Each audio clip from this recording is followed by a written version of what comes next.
And believe me, there are just as many divisions on that line, on the line of quality in Christianity as there are for Muslims. How many of us know that Hitler was Christian? Hitler was a Christian, an avowed Christian. Just because there was a man named Hitler who committed the terrible atrocities and evils against a people that was weak in his country and weak before him, he had the power to inflict evils on them. Just because that man, Hitler, did those things and was a Christian, should that be cause for us to now look unfavorably upon Christianity? No, we can't look unfavorably on Christianity because there's a Hitler in the history of the Christians. That's right. And we can't look unfavorably on the Jew because there's a Zionist militarist, expansionist war machine in the Middle East called Israel.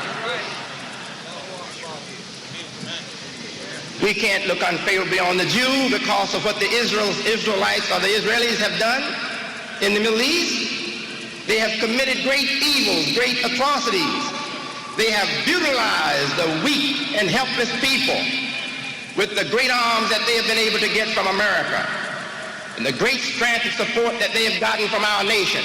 They have used it unwisely. They have used it savagely against unarmed and weak people. They have put them out of their homes into camps, into prison camps. But should we now look unfavorably upon Jews because of the behavior of the Zionists? No. The Jew is to be respected for his merits. The Jew is to be respected for his merits. And if some of his people behave unseemly, we are not to judge all of them by the behavior of the radical among them. That's my position. And I don't beg anybody to join me. God is company enough for me, but I wish we all could be together.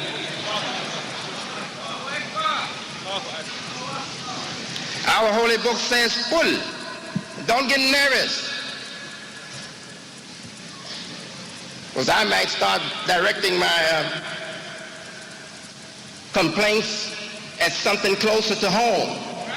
So if you think that made you nervous, please.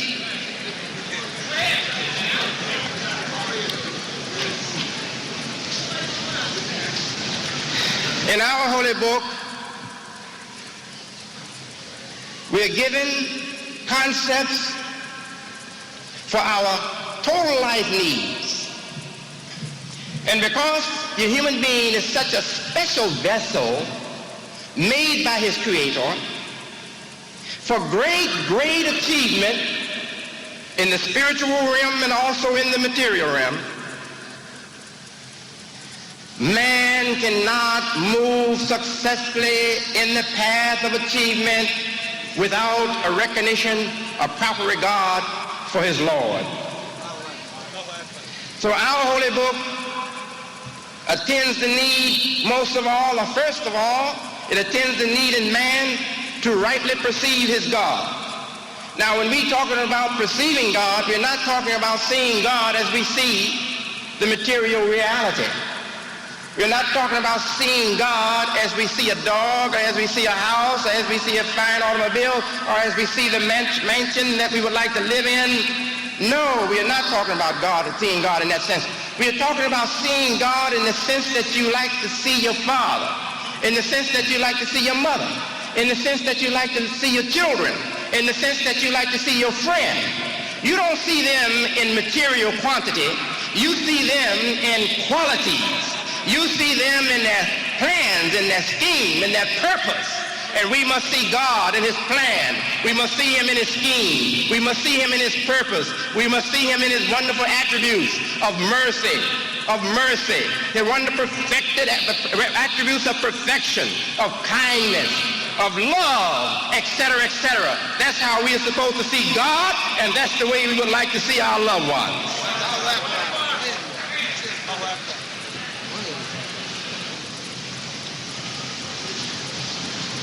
The Quran gives us first the principle of unity for God. God is one. God is one alone. The Arabic term wahid, one, and ahad, one alone. And God says in his holy book, Bismillahir Rahmanir Rahim, with the name Allah, the gracious, the compassionate, he says, Qul huwa Allahu ahad. Say that he, Allah, is one, alone, one alone. This oneness, if we were to actually elaborate on it, would take up all the time we have here this afternoon and would make volumes, because the learned in our religion, our scholarly imams and professors in this religion, they have produced volumes on the oneness of God. Again, God says on the concept of unity and oneness, كَانَ النَّاسُ أُمَّةً وَاحِدًا. The people were at first one community. One community. So God is telling us, the words of our holy book, that man, though he's divided now into nations on many different lines, he originally was made to be one community. And that if we are to be successful, we are to understand this unity.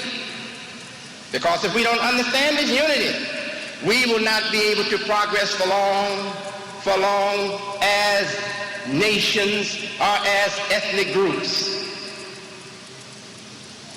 There's only so much time on this earth and so much room on this earth for people who take themselves out of the family of man.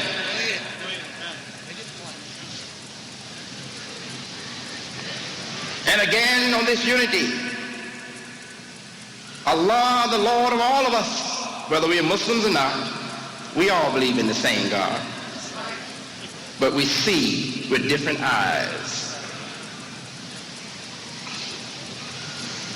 God says, see they not, the disbelievers, the doubters, the skeptics, see they not that the creation is a composite whole?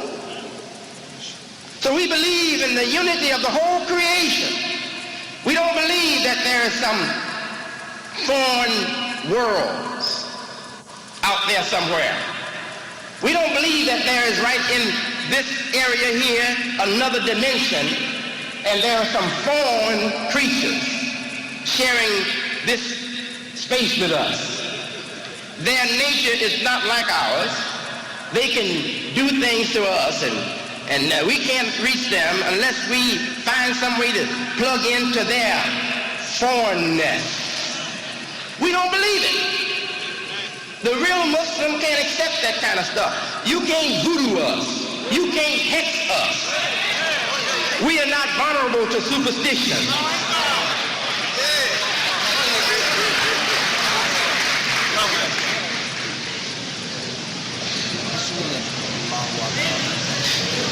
When we live in a world with that kind of recognition of reality, that the great architect of all this vast universe is one,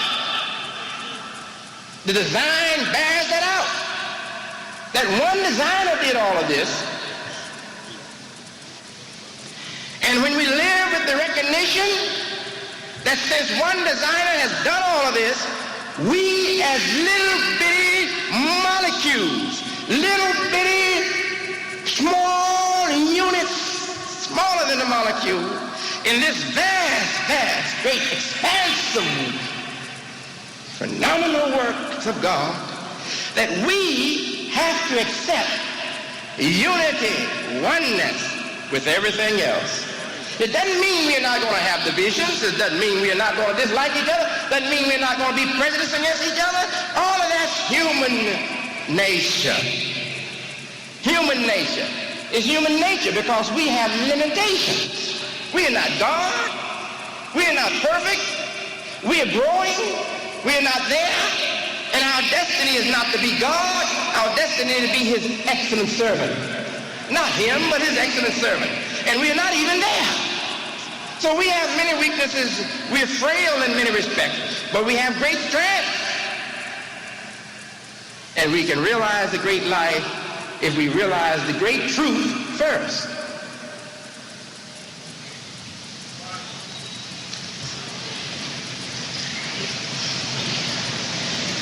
Charity in our religion is a great necessity for the well-being and good future of the society.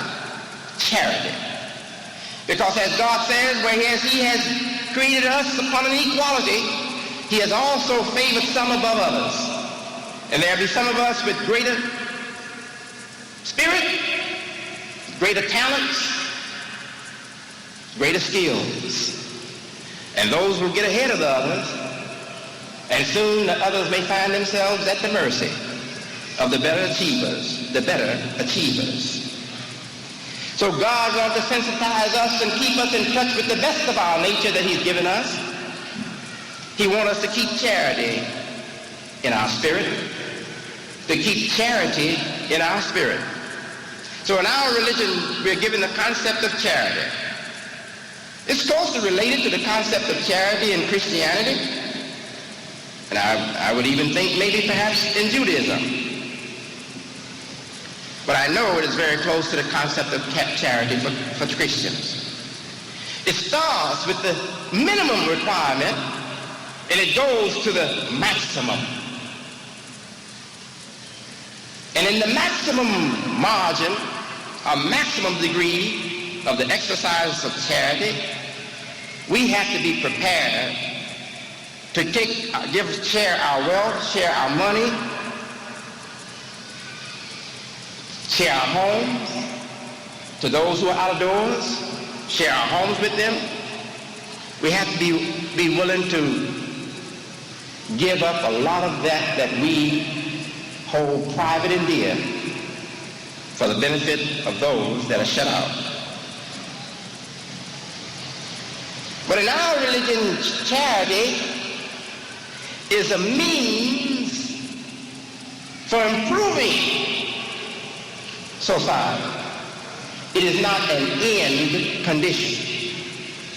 At some time in your life, you should want to get off the charity road.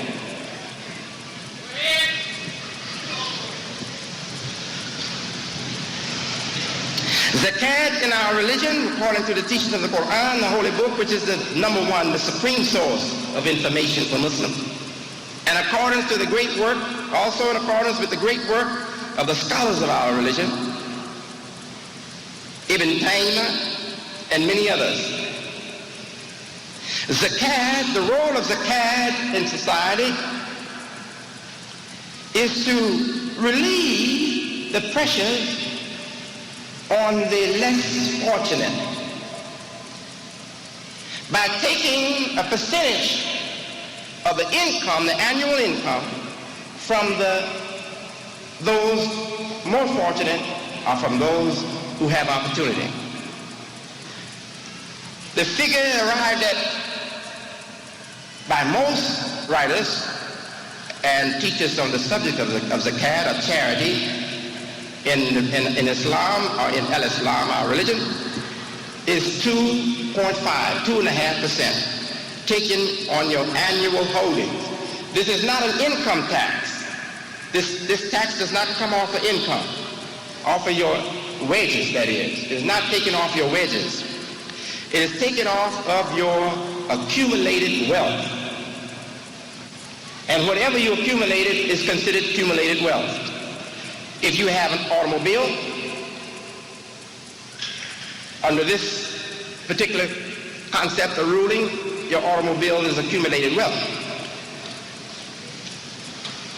If you have a garden, your garden is accumulated wealth. Farm, agricultural animals, accumulated wealth. Money in the bank, accumulated wealth. So the range of accumulated wealth under the term zakat is very wide. And we are to give 2.5% on that. 2.5% on that. That's not the only way that the Muslim society survives economically or financially. There's also sadaqah. And there's a great range for sadaqah. We have sadaqah al-Eid on the two great Eids, Eid al-Fitr and Eid al-Adha, the bigger Eid or the greater Eid. We have sadaqah, that is charity, another term for charity that we give on those days, on those great days.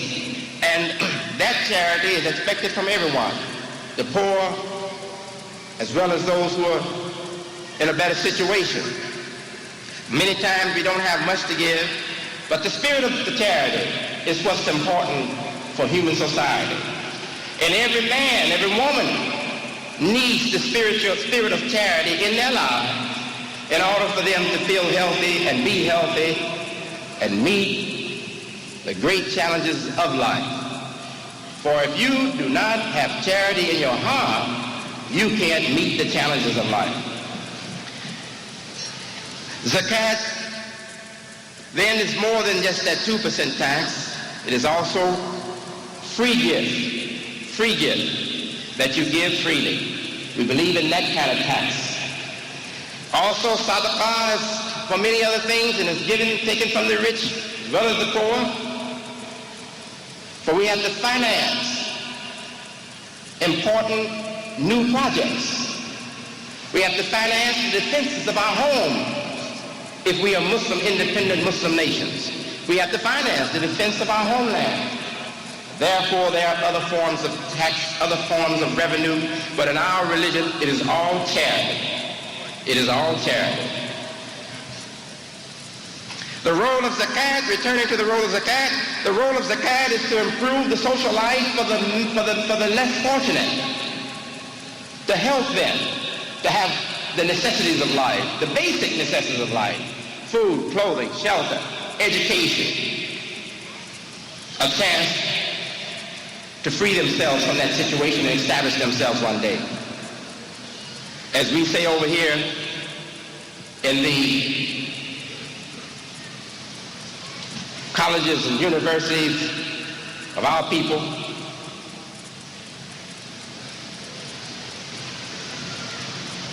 what a mind, the mind of man, what a terrible thing to waste.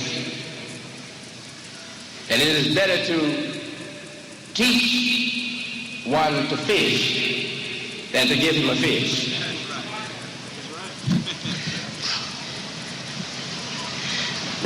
Moving now along, and I hope I'll be able to cover this in the time allotted.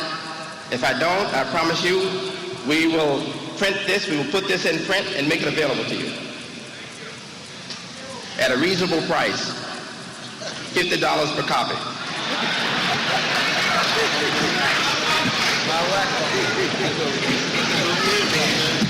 That was to move you up to higher performance. Our holy book on personal responsibility. And these concerns are very precious. The concerns that I'm now on are very precious to the life and real aspirations of the healthy American people. Now, I hope you took note of how I worded that. Personal responsibility. God says to us in our holy book, alaykum anfusakum, alaykum anfusakum. You are obligated by your own self. Your own self obligates you. You are responsible to your own self.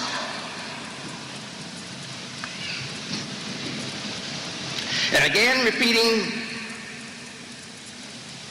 that the phrase from Quran on struggle, Jahadu fi sabilillahi bi amwalikum wa anfusakum, and struggle in the path of God with your very selves, your very souls, with your wealth and your very selves, your very souls. So we have a responsibility to ourselves. Our own self, our soul, and our own personal, private life obligates us. Why does God have to tell us that? Do we need a revelation? Do we need that great, unusual kind of experience? Just to get us to accept responsibility to take care of ourselves? Well, if you think of the neglect, the personal neglect in the world today, if you take account of the personal neglect in the individual life of persons today who abuse themselves with crazy physical habits, who abuse themselves with drugs, liquors, who abuse themselves by not even remembering to brush their teeth daily, or to keep up the proper hygiene, risk terrible illnesses that are many times terminal for them. If you consider the behavior of the people today, especially in the big cities, toward themselves, the great degree of self-neglect, you will understand why God has to tell us, hey, your own self obligates you. See, when we little folks down here, when we tell somebody something, it doesn't have the impact. It doesn't have the force. It doesn't hit them as it does when somebody way up there tells them. That's why the networks, the media, can control the spirit of the African American better than any of our leaders single-handedly or together.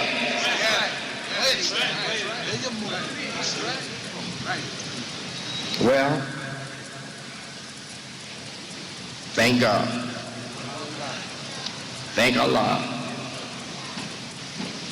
that there's always a number of us saved by the grace of God to keep struggling in the path, to keep fighting for precious life of our people.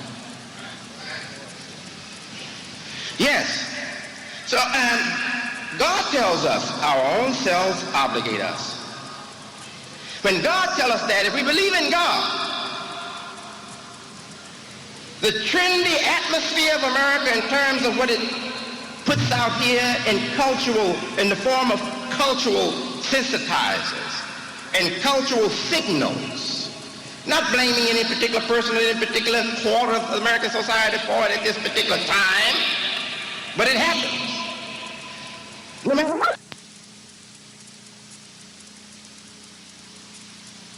No matter what it puts out here in the air to suppress my best motives, if I believe truly in my religion, and I believe truly that Allah has all the power, that He is the supreme, and He says to me, Wallace, don't forget your obligations to yourself. No matter what the atmosphere says, no matter what the environment is saying, God is bigger than the environment. He made the environment. So when God says it to me, I hear Him. You see how important it is? You see how important it is to believe in a God? Because when you believe in God, you have the power to meet any oppressor. You have the power to meet any opposition when you have God. And that's why Satan, the worst of the oppressors, never wants us to have God. It blocks him out. It cuts him out of the business.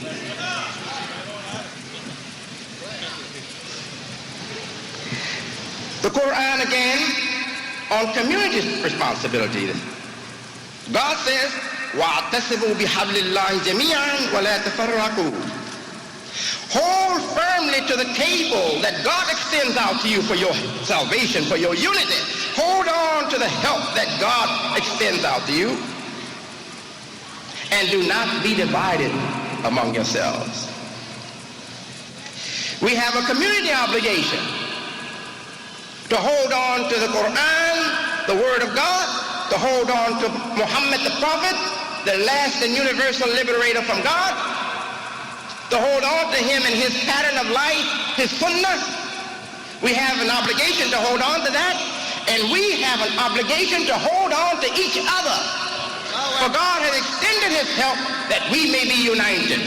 United against the forces of Satan. And Satan's schemes are divisive. He can break the unity of everybody except those who are united under God.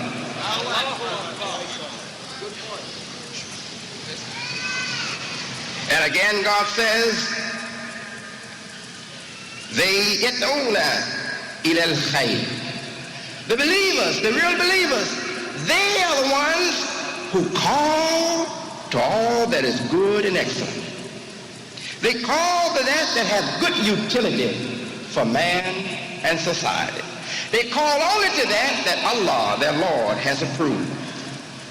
يأمرون بالمعروف.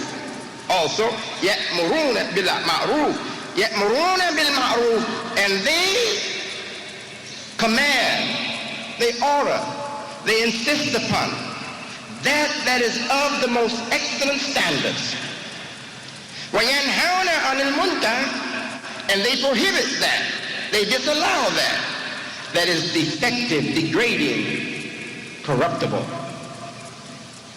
And then God says on the community responsibility, because those are our responsibilities. Muslims are responsible to be not pacifists. We are responsible to be active. Not activists in the fanatical sense, in the radical sense, but activists in the sober, positive sense. We are not supposed to be sitting at home, levitating or vegetating while the great things and opportunities and wealth of the world pass us by and leave us under. No, we should never be an underclass. Once the Muslim knows the class of his religion, he cannot accept to be an underclass.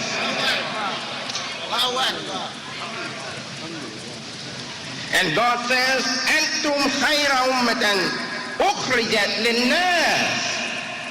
God says to the Muslim, after he revealed and made his favor complete on us, perfected his religion, made his favor complete on us, he says, after he has guided Muhammad into the full vision of the Islamic society, the society for all people, if they understand, after you've done that, he says to us, you are the best of the communities, brought out for the good of all people.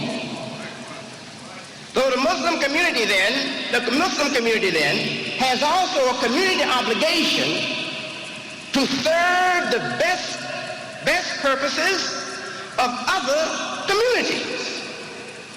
Christian community, Jewish community, socialist community. Yes, even a socialist community. The Muslim is obligated to recognize his responsibility to all the communities of man. And while he is promoting his own cause, he cannot forget that in promoting his own cause, he has to have a healthy regard for the destiny of other people and contribute also to their worthwhile, noble endeavors. To support them, to compliment them, to congratulate them, to feel happy about the progress of people who are not in your religion. This is healthy for anybody, and it's an obligation for us.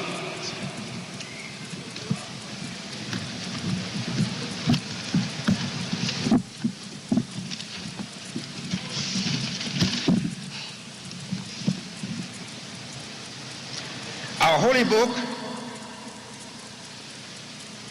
on race value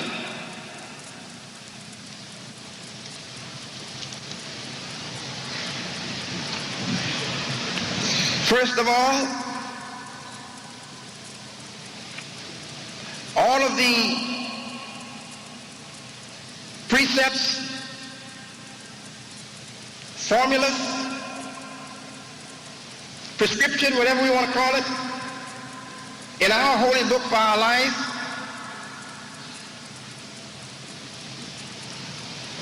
moves most of all on the principle and in the line of peace.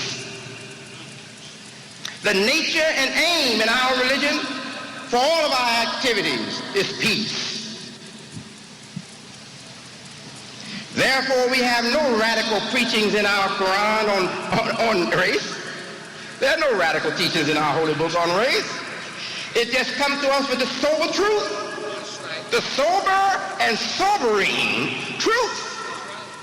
You all descended from one ancestor, and he was made from dust. So our religion first humbles us. It doesn't preach to our arrogance. It doesn't preach to our exaggerated pride, flattering us with compliments, with racial compliments or ethnic compliments. No, it first sobers us. It first humbles us. So you may be big now, but you weren't big when God had you in his hand for the first time. You were something too small to be mentioned, according to the word of God. You all descended from your first ancestor, and he was made from dust.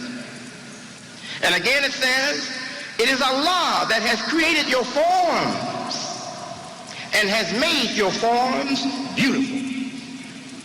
It's not saying this in any demagogic way.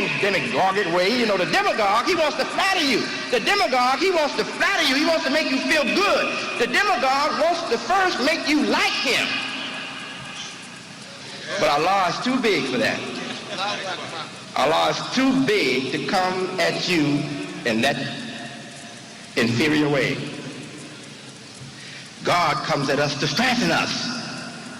God says, it is Allah that has created your forms and has made your forms beautiful.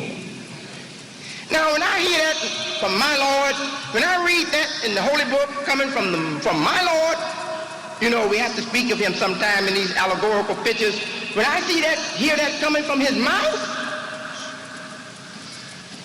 ain't nothing you can tell me to disparage me, to make me feel inferior, or to make me think nappy hair is ugly, or wide nose is ugly, or black skin is ugly, or thick lips are ugly. You can't tell me that after I read my Lord. I believe in my Lord, and I heard him say, I made your forms, and I made your forms beautiful. Now what can anybody else tell me behind God? Not if I believe in him. They're through. They're through manipulating my ego. They're through. They're out of business.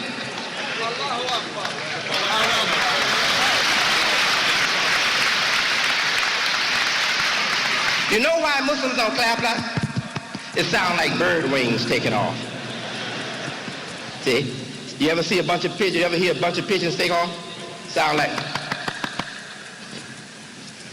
like leaves too in the breeze. Sound like tree leaves, the leaves of the trees flapping in the breeze. See, that's why we don't clap. We're more stable than that.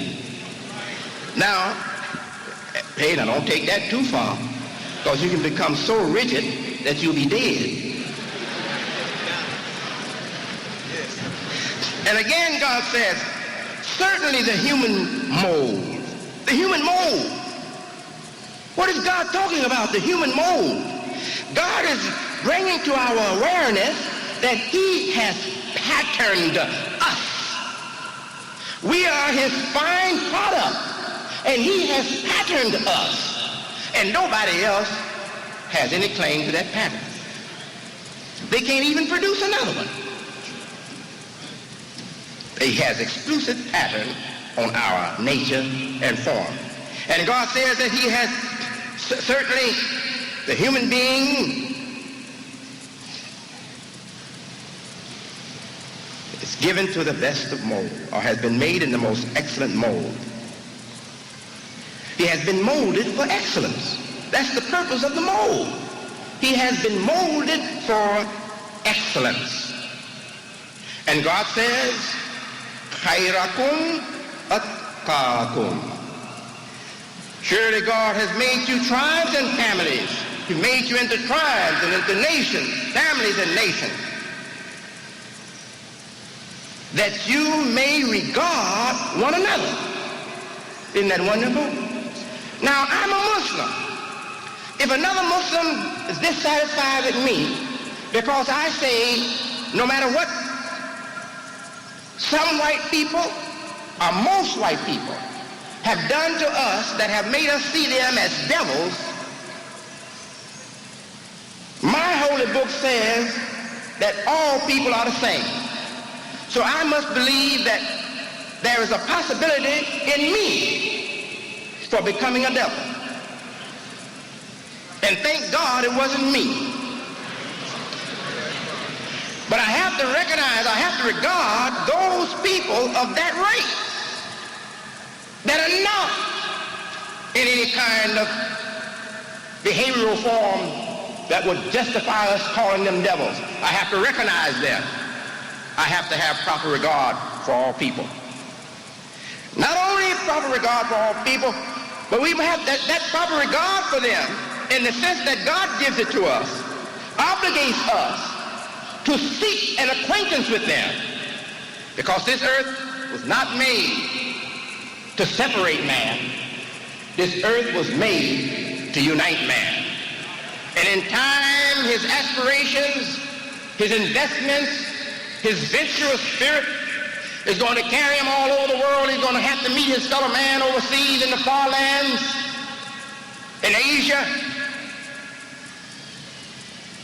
in Europe, in Africa, wherever they are, he's going to have to meet them.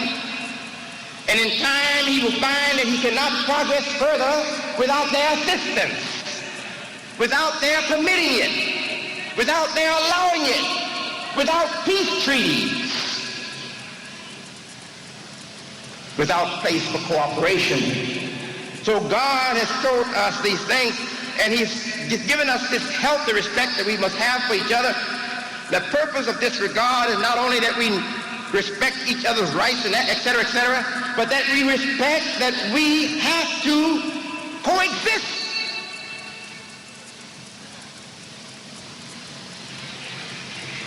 And we should get acquainted with each other. Because if we don't...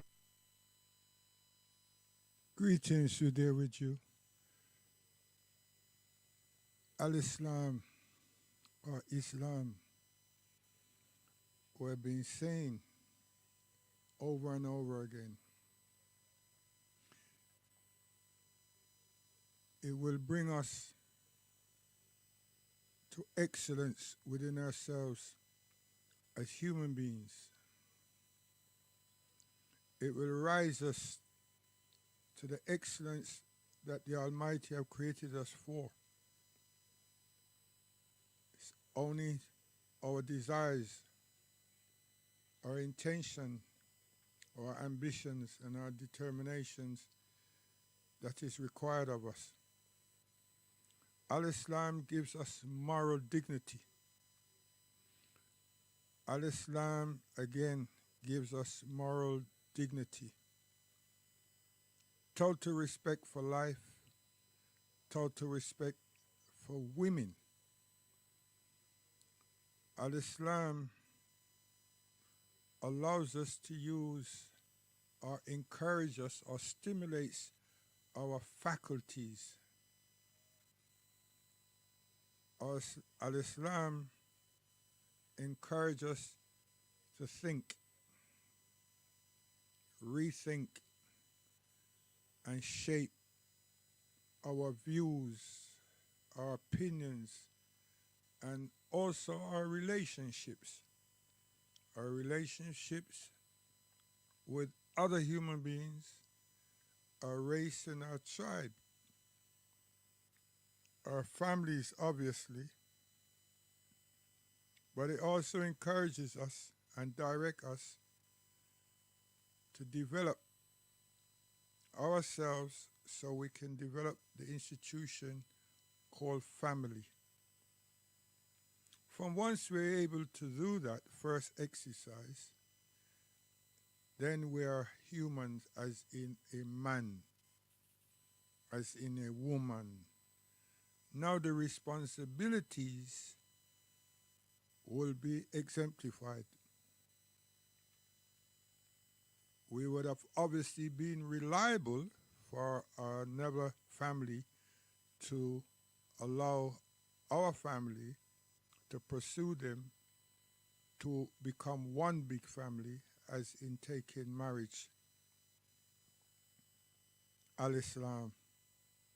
There are those traditions across the world, and there's those traditions also on the continent of Al-Quba land, Africa. That's where we're from. That is where we're from. We're African. We're Habashis. We're black people. And this black person has a land called Al-Quba land. Other people that claims and say black, we can understand to a degree, but where's their black land? There's no black land. And the arrogance that is coming out of America, and now you're poisoning the Caribbean, where you all gonna go?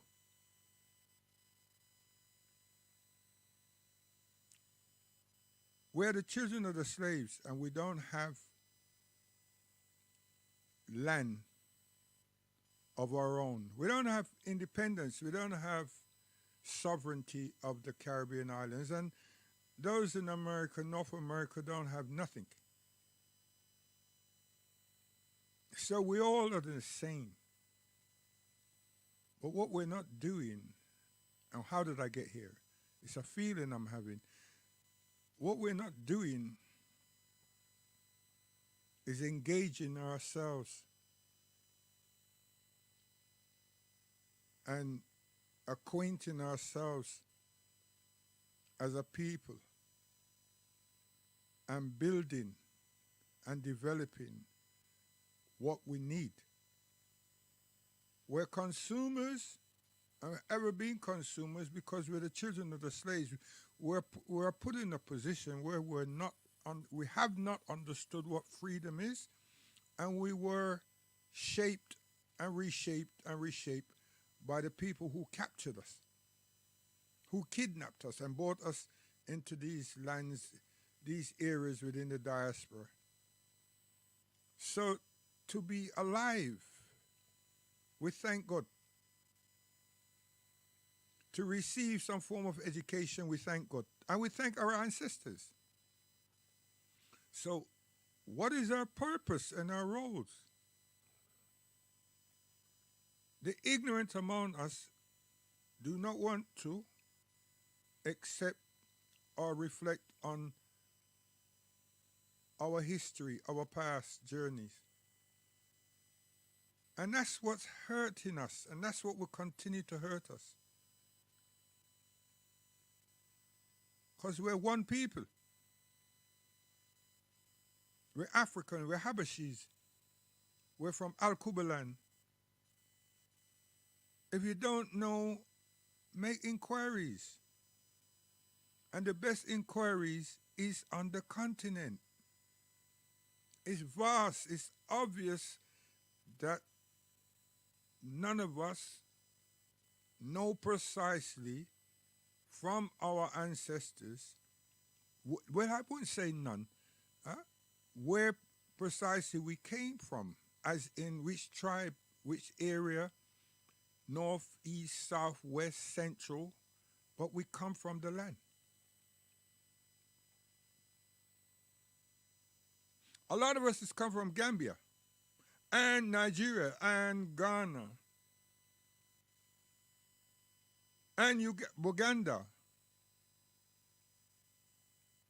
We're coming from Africa. And we're also coming from the Congo. And we're coming from Zaire. We're coming from Africa. Now let's look at us in the West. What have we accomplished in the West? Education. We have learnt. Marvelous. So you know that we have got a great deal of perseverance and a great deal of consistency. But what do we not have that we should have? We haven't got no infrastructure in the communities to which we are numbers, or areas where we are numbers. Why is that? We're consumers for the things that we want. Why is that?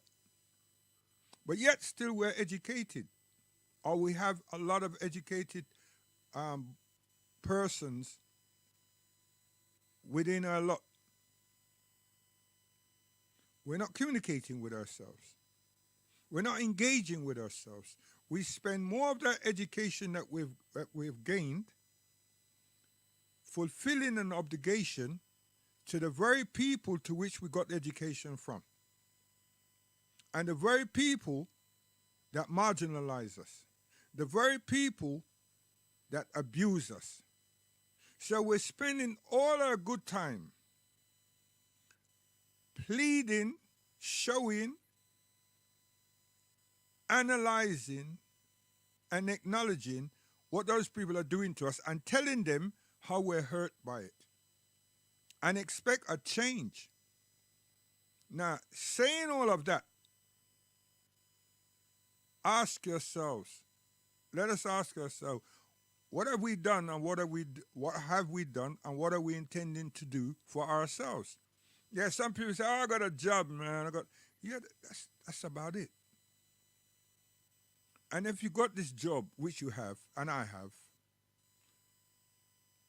why are we consumers?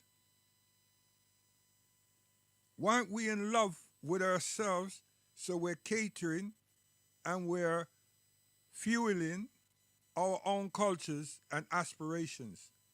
No, we're working on desires. We're being manipulated. We're being influenced by other things in society. And even those of us who attend the churches, the prosperity preachers, ministers, they're not about building us. They keep reaching somewhere. Al-Islam doesn't do that.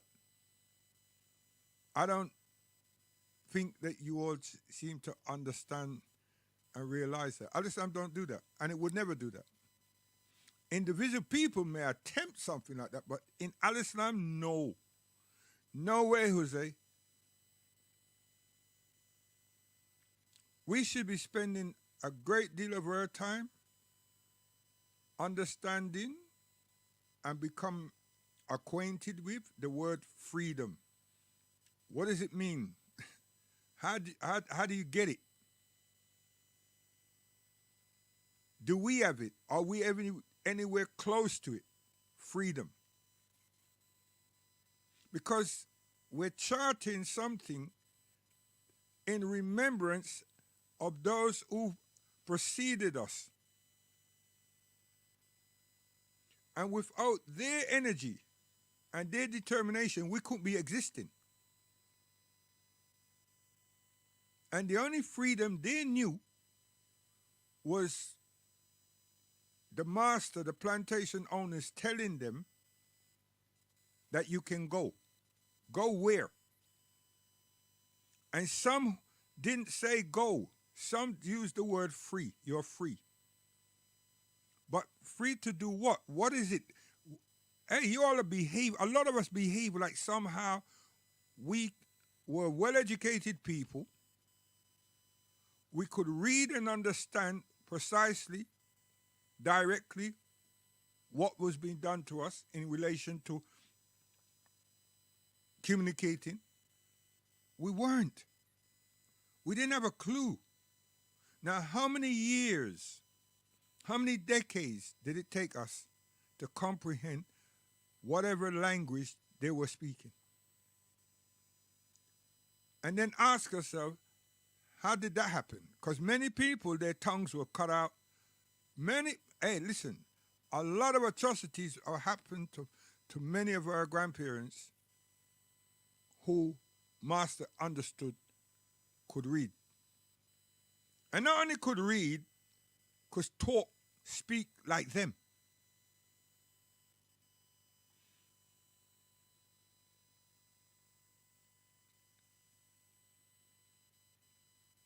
Why should we be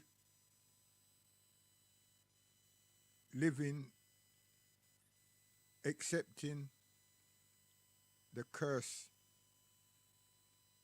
of the plantation, the slave owners? We're meant to excel, even though we're trapped in their lands. And our desires and aspiration should have been, just like theirs, to go home. To go home. That's the mistake that we're making. We're not dealing with repatriation. We're dealing with trying to think that we can make it good with supremacy. So we can identify a lot of things that's happening, a lot of things that Gwana is doing, but we can't identify, we don't identify what we're not doing and what we need to do. Why are we so mentally trapped and fascinated with staying around and about them? Because now we're speaking about us who have survived in the West, in the diaspora. We work, and many of us are should be able to create employment.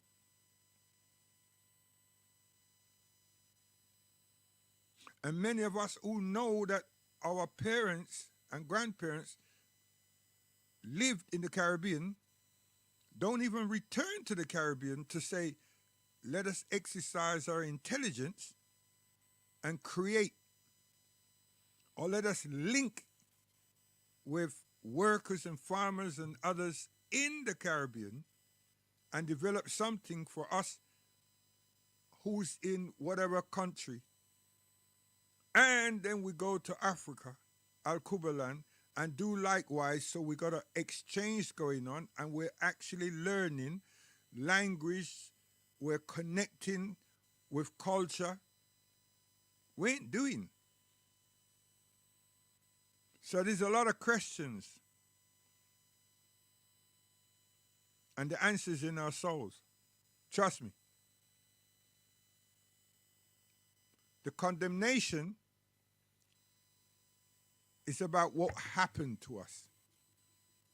There's no personal condemnation. Because Melika Shabazz, Al-Mawali, Malcolm X gave us confidence. Elijah Muhammad made us fearless. Martin Luther King made us look at institution. Understanding law. Malcolm wanted rights for us. Human rights. This undignified treatment needed to stop one way or the other. Unless you have that, you can't exist. And those of us who couldn't see that, look at the condition. Especially in America, look at the condition. Look at Trinidad, look at Jamaica. Look at the condition, look at Haiti. Because we refuse to acknowledge our rights and refuse to acknowledge ourselves. Once you keep playing the game with Gwana don't have to do nothing because we're complaining and telling them how he's hurting. What do you expect him to do? Change is methodology? We should have understood and should understand that they disregard us. So stop being the athlete for the plantation. Stop being the superstar for the plantation. What about being that for us? You know how sad it is when you calculate how much money, I'm a basketball person, how much money our pride athletes in basketball make at the end of their career, or they stay within that NBA institution, and then how much they actually raise endorsements for so many different companies to excel, to experiment. What have we done with science? What have we done with technology?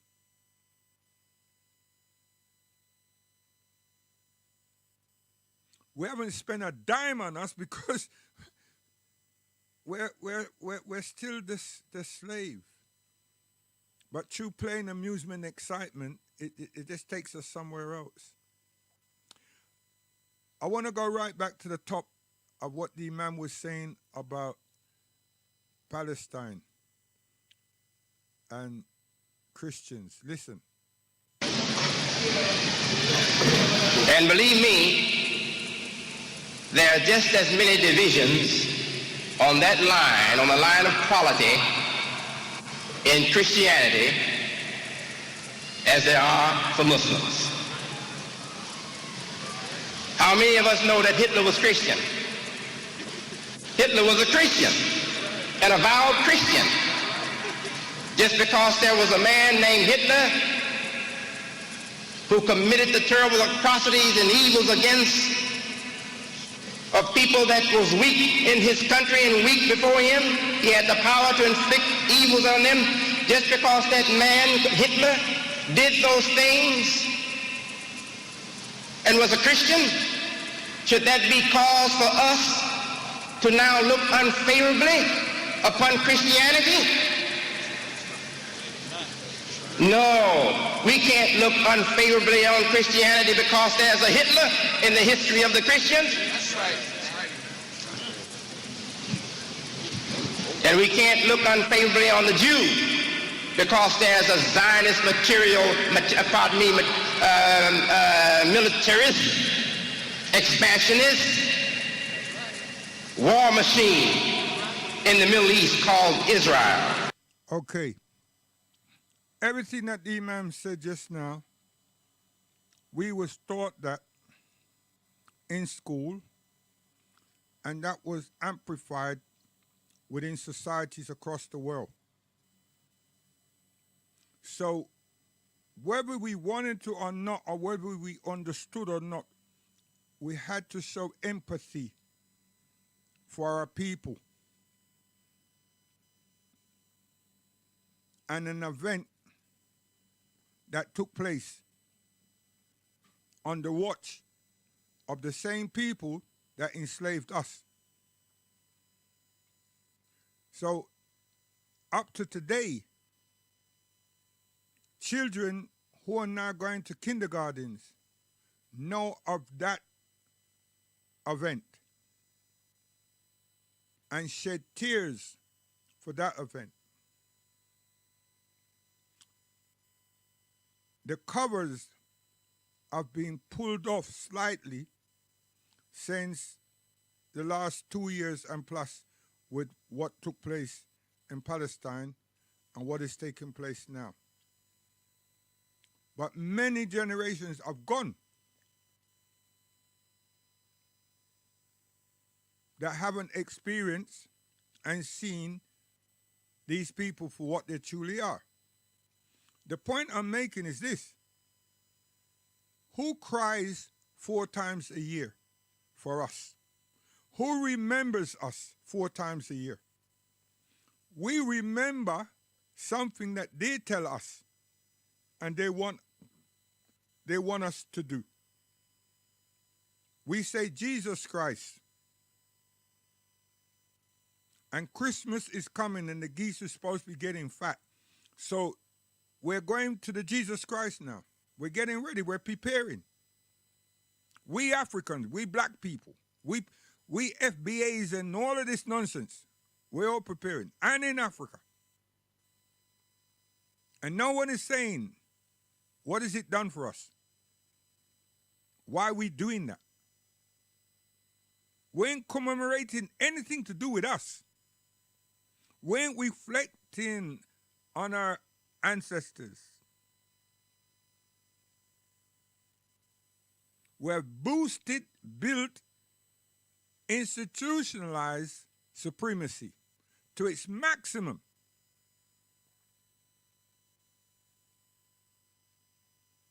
And we have the willpower to maintain it. Utter nonsense. And we're not even asking ourselves, could someone tell me what freedom is? Because what we lack is freedom. Moral freedom, human freedom, freedom of justice and equality, freedom of dignity, freedom of culture, freedom of expression. We don't know. The only freedom that we have that they have awarded us is excitement. It's excitement. And out of that excitement comes decadence and carelessness and worthlessness. That's it. If there's a word called worthlessness, that one. Today I heard, and yesterday, the last 2 weeks, the United States president calling Africans bad names, but calling the Somalis bad names. Our brothers and sisters from Somalia. And he says Somalia is a nasty place, a nasty people. And he doesn't want them. He said, we don't want them in America. They gotta go. And if their place was so good, why they're elsewhere? Go back there and do something with it. We don't need you here. And then he says, every year they're getting billions of dollars from the American system. So I like what he says. It is better to hear than to surmise what you think somebody is doing without them telling you, and you're speculating. So that's a good man in the sense that he's saying, listen, I don't like you. And I would much prefer that you leave our country. Rather than he grins and I reach out to shake his hand and so forth like that. And then think that, yeah, you know what I mean, one day, soon from now, we'll be friends. But, you know, so it's better the one that just tell you straight away, listen, I don't have no regard for you, right? That, at least you know where you are. You don't have to surmise and speculate and, you understand, and start kissing backsides and toes. No. But it's coming out. More and more, he's made it nationally for European Americans, European people in America to express themselves and make it clear. Make it clear. So this individual who come with this FBA and this, that, and the other, and so forth, this was arranged. He's a sellout. It's arranged.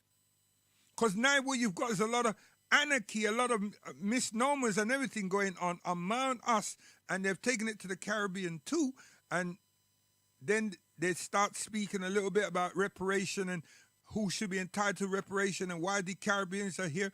We need these Caribbeans to get out of America, right? So you got African Americans saying that Africans and African Caribbean needs to get out. But they don't have no rights. They're not free. And they're claiming that they were not slaves. They were always there. And many of them are claiming that their ancestors are of Indians, Red Indians, you know, natives. So,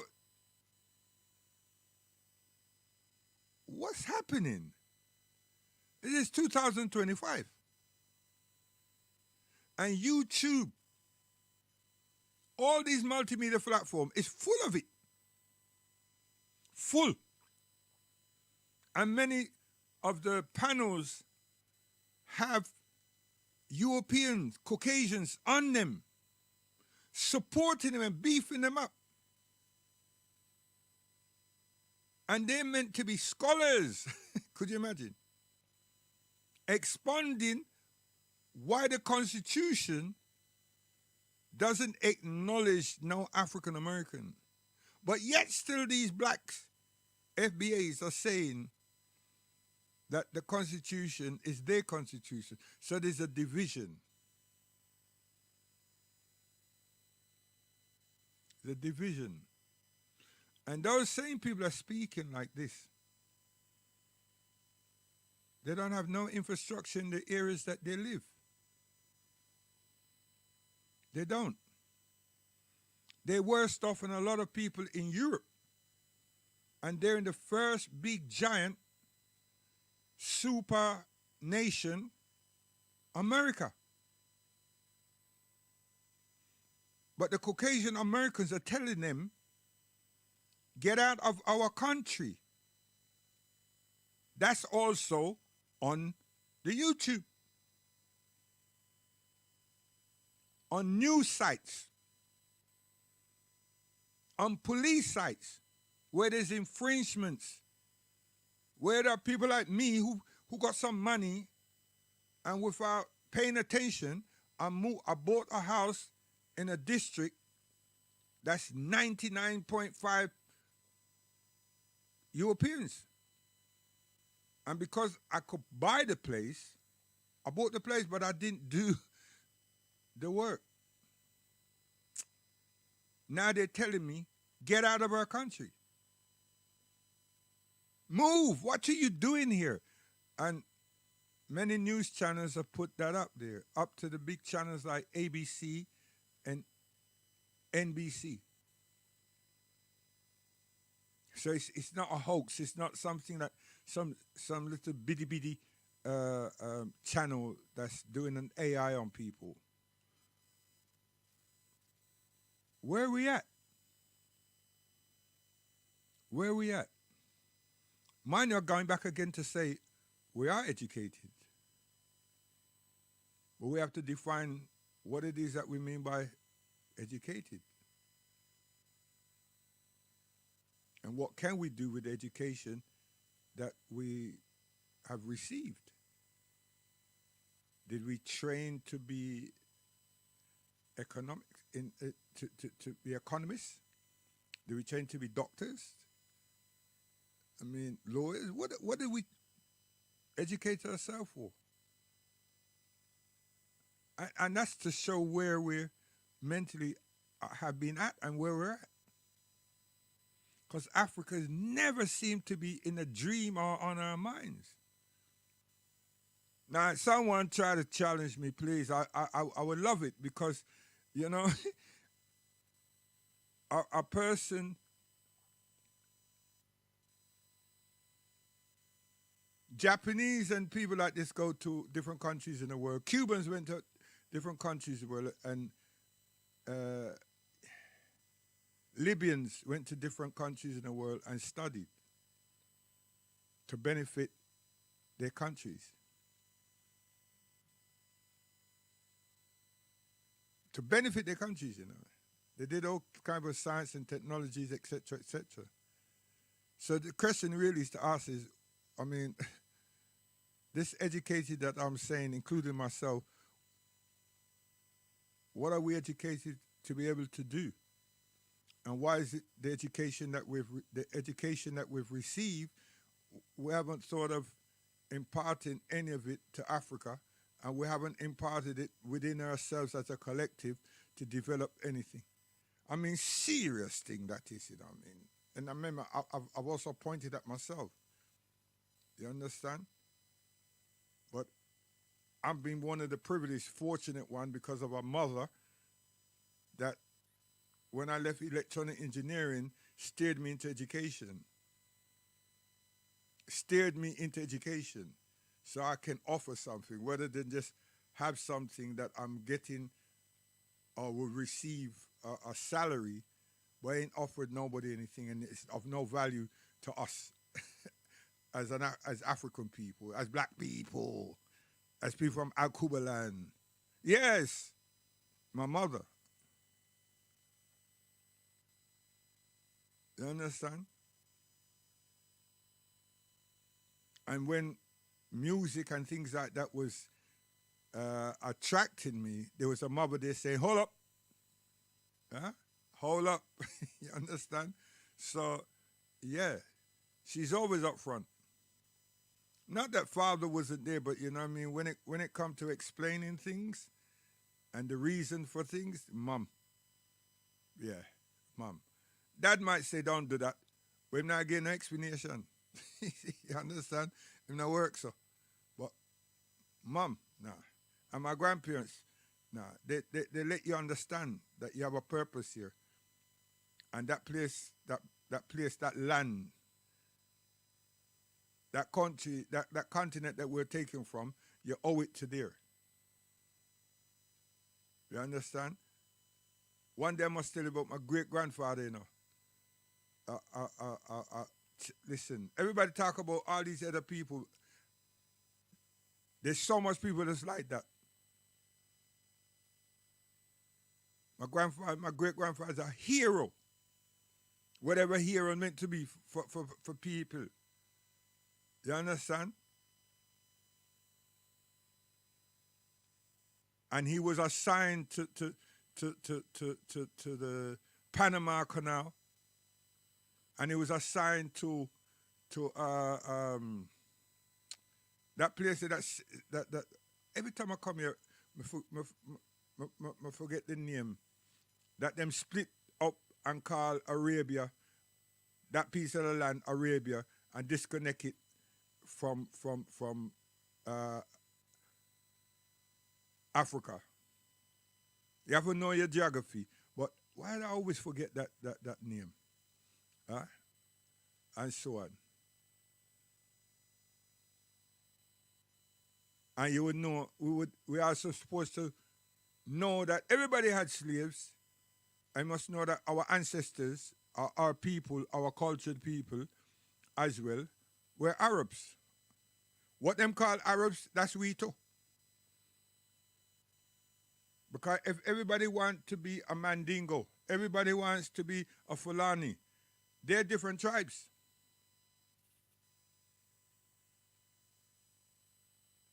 Nobody wants to be a Sudanese, but when they read the Bible now, them say, yeah, we that. And when them see Sudanese, they should see a wide variety. But some people have teach them to say that there's so many different sets of Sudanese, which is true. But when you get round to looking at them now, you decide, no, me no want to be that. And then when you see people them as black as tar, you don't want to be that, and that is black. So when you're telling people say you're black now, what you mean to say you should be saying is that you're brown. You lost your melanin. You lost your pigmentation somewhere. And we are the people that was told that them couldn't televise we, they couldn't film we and everything because we're too dark. You understand? And the last Olympics, games and everything, Sudan was in the basketball rounds, and the world got to see Sudanese, black people.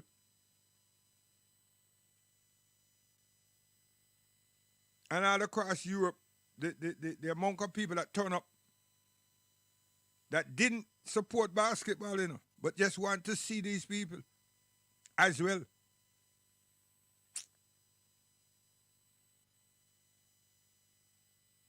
I'm talking about colors here and all that nonsense that's deflected us somewhere, and we never do anything for self.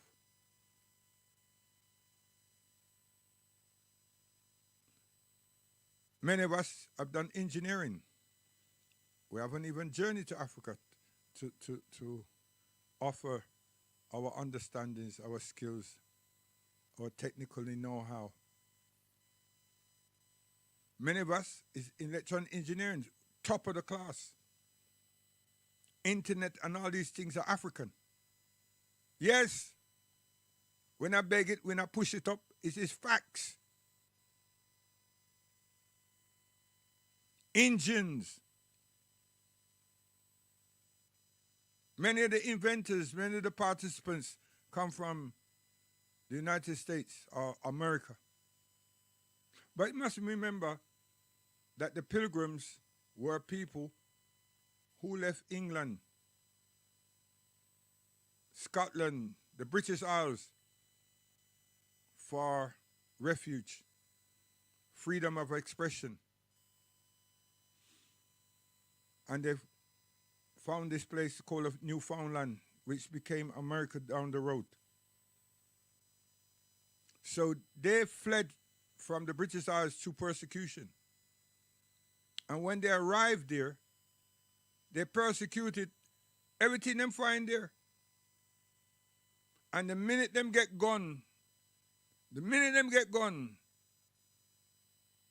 hell broke loose. Because them just shoot the people them like game. And it took the people them, the native there, a long time to figure out something. Because they're using their bow and arrow, but them also needed to get hold of some of these guns and then also know how to use the gun and then how to get the bullets of the gun. So it's just like us. It took us forever. No one tells us how long did it take us to learn to comprehend what these people were talking about, what language they were using, and then furthermore, down the chain of that, to read, read. We were told to scribble, to take the pencil, the scribe, and do something, and that whatever we did with it became our signature. That's what the boss, the plantation man them say. People them. So Elijah Muhammad, through the chain of understandings, of experiences, they incorporated that with saying, yo, forget that word down there, so that means that you're still associated with Mr. James, the owner. So now you put an X there.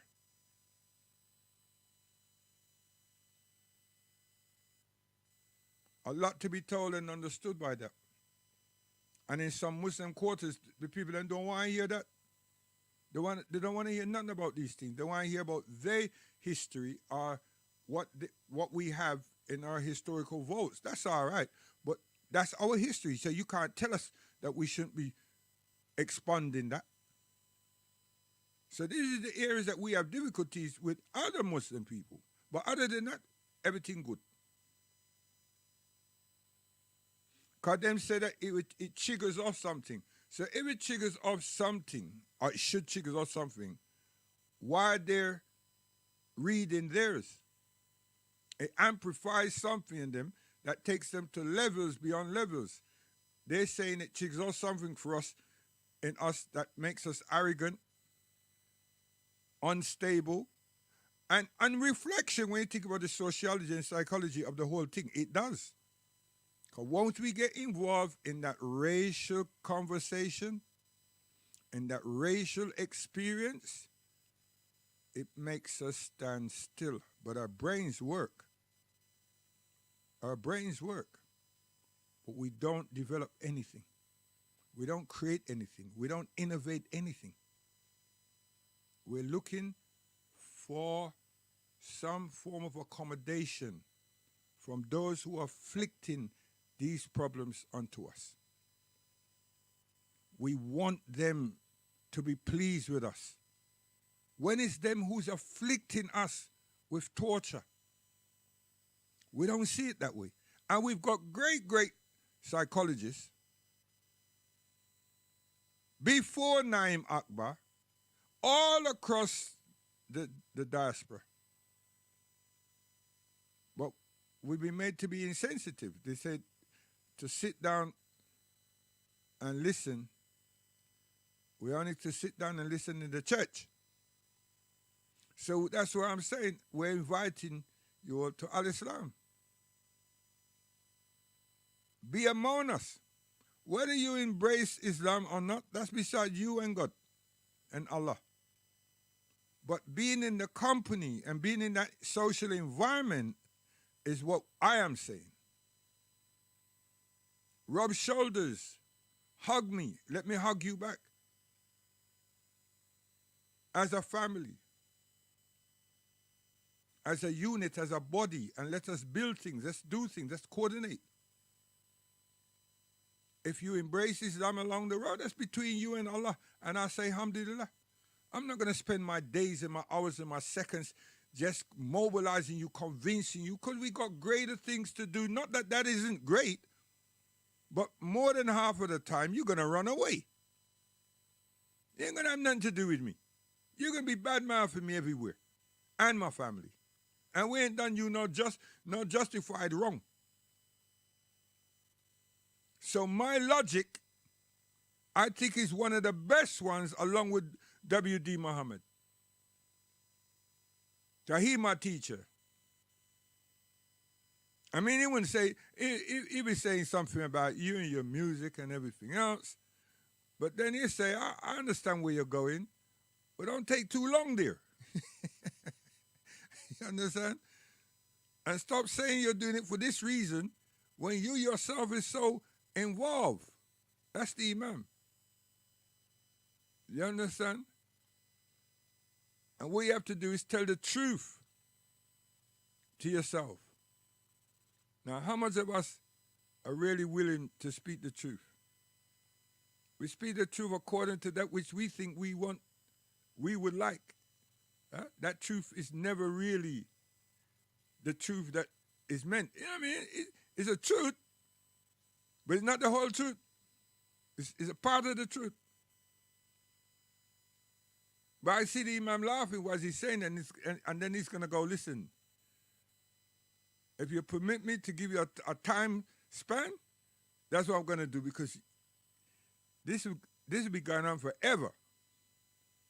Because they tried those things in Philadelphia. They tried those things in different districts. And it didn't work because the criminal element found themselves behind the genuine Muslims and within the genuine Muslims doing the same criminality. So it had to be cleaned up.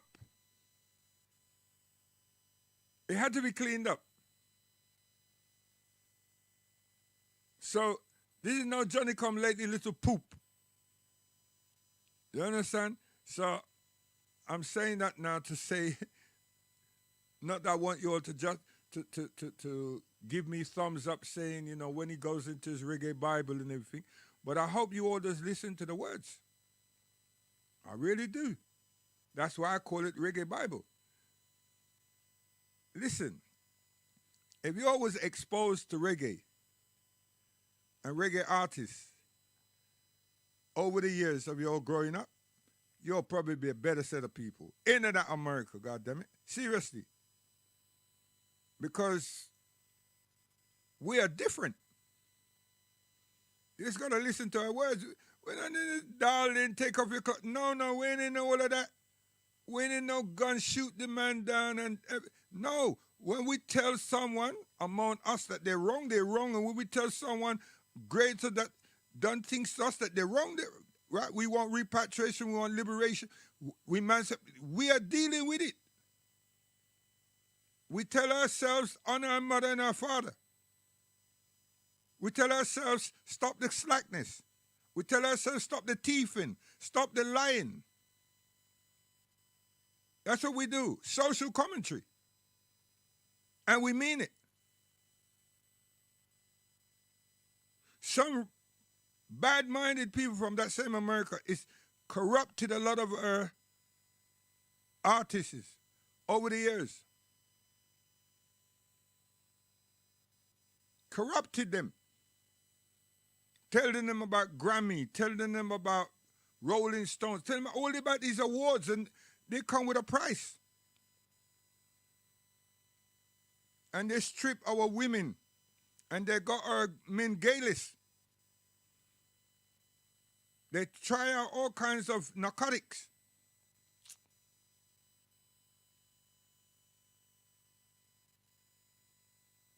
And they don't want reggae. They want what they christen as dancehall. Dancehall is when we play with sound system. The place we play with sound system is a hall. And we're going to keep a dance this up. And them use that term and twist it round and then put an ambience with it that is all provocative, all kind of thing. And the people that they work with first and demonize was women. And then they drop money in their lap.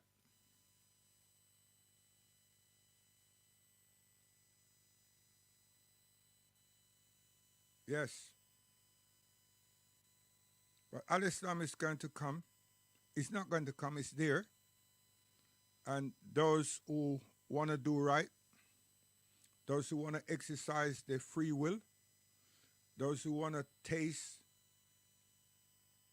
and experience freedom and human rights and dignity, only takes you 1 month. 1 month. Why I'm saying the 1 month? You'll be able to fast for yourself. You're able to experience what others are experiencing, even though it be hard, difficult for you, for anyone else. But then your mind will be asking you, how come these people are so committed? We're not following the dictates and the orders of some other human being just like us. We're not. And we've embraced and felt the benefits.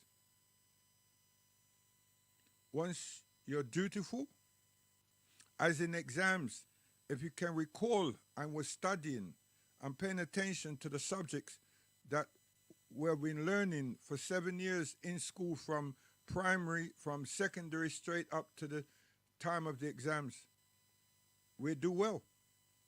There's some subjects that will be excellent within because they're the ones that we find relatively easy and we like. We appreciate those subjects more than others. But at the same time, a good director, good teacher will tell you these are the subjects that you're good at and so forth. So spend more time over here because these are the ones that you're kind of bit like, you're kind of a bit shady over. Right? So spend more time here, and I'm willing to give you, some help and support and everything else. And then, you find ourselves between a B and a C, and they tell you straight away, listen, all right, if you keep pushing, you guarantee a B. Right? And that B could be a B plus, bordering on an A. Right? Now, tell me, who's going to feel, right? No, you're elated. You're elated. So what would you do? You do the best you can. You don't play games. Huh? But if they say that you're like D, E, oh my word. Nah. There's a problem. There's a problem. You understand?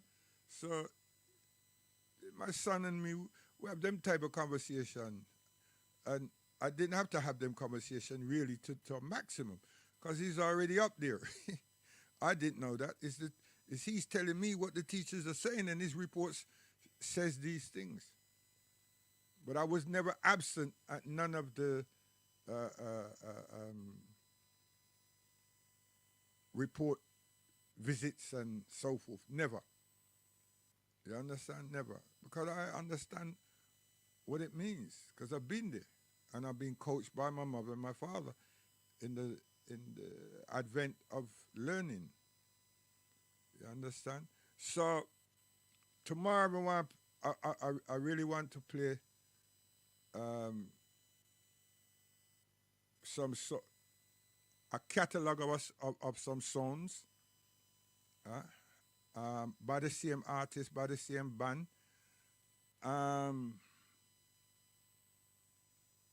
And for those people who are sincere about change, development, and are ambitious, have intention to find the excellence that we're created within, it will have a great impact on your consciousness.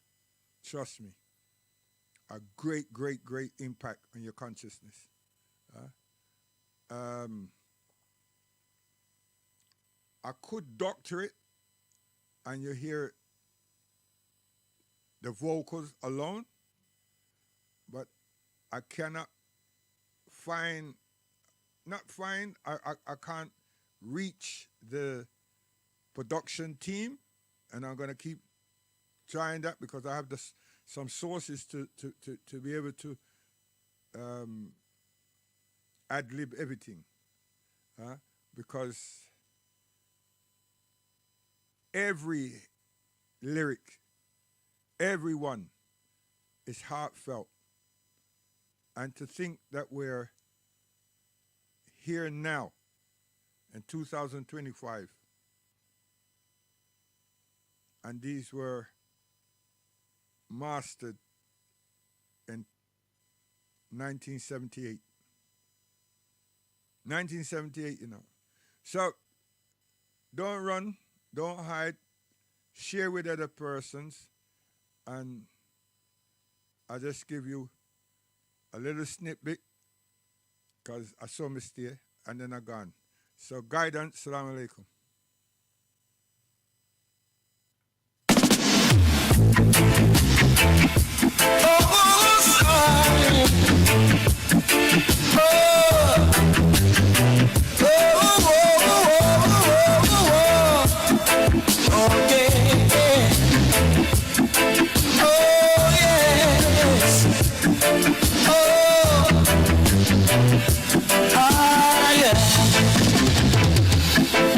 From the rising of the sun,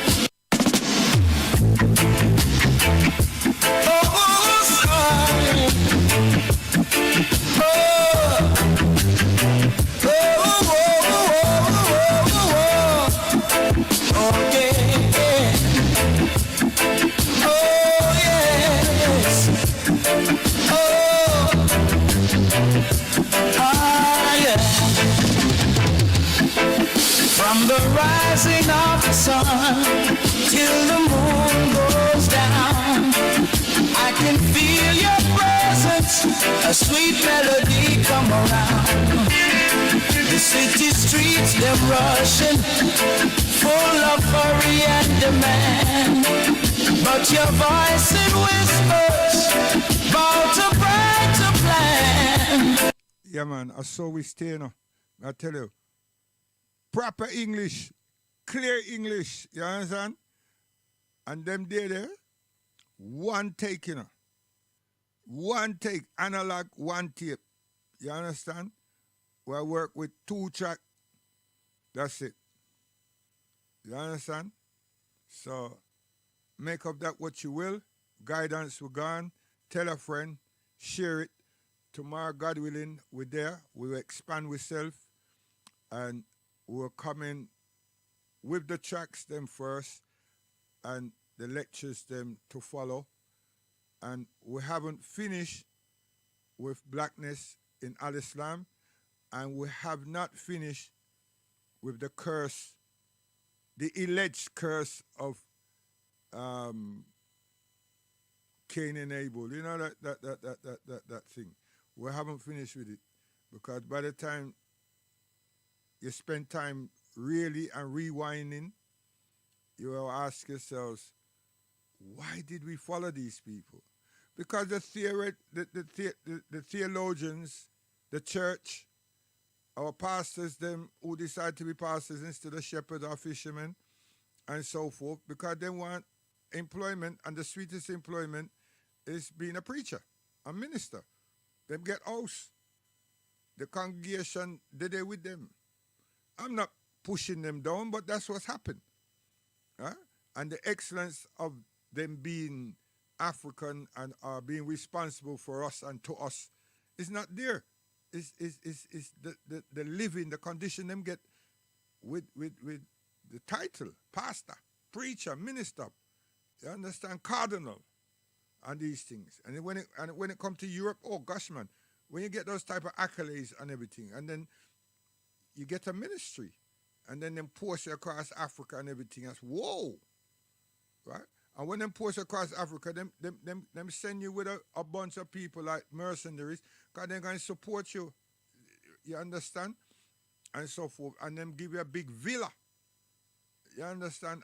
And things like that. So it's up to you now to do what you're doing. And most of them get thousands and thousands of followers. And you're on the radio, you're this, you're that, you understand? And that's the life that them never dream of, but once they see that it's there, then they pass that information on to other people. And it never stops.